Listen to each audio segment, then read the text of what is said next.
Trump's pro-growth agenda is delivering for the American worker. Through the first 5 months of the Trump administration, real blue-collar wages are up nearly 2%.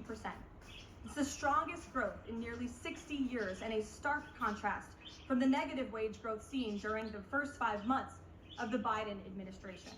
America is quickly returning to the successful formula of the first Trump administration: low inflation and rising wages. Once the big beautiful bill is passed, this positive trend will only accelerate. Senate Republicans are continuing to push this critical legislation forward. The One Big Beautiful Bill will drive growth and supercharge the American economy. The Council of Economic Advisors found that the One Big Beautiful Bill will raise take-home pay by nearly $14,000 for a year for the average family of 4. The CEA also found that the One Big Beautiful Bill will increase wages as much as $11,000 for the average worker in America.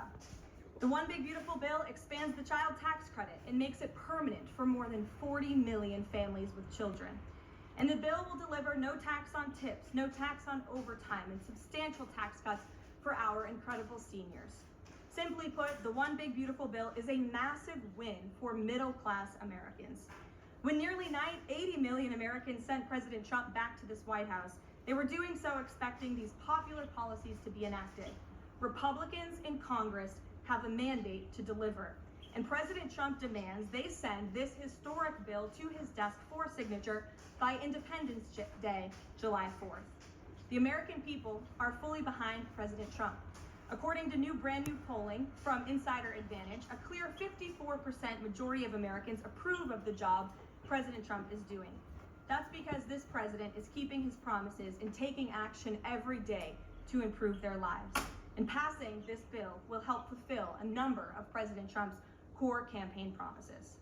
Now, regarding the ongoing situation in Iran, I know there has been a lot of speculation amongst all of you in the media regarding the president's decision-making and whether or not the United States will be directly involved.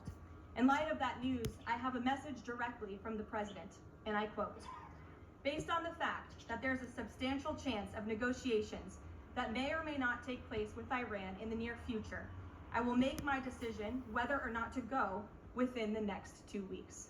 That's a quote directly from the president for all of you today.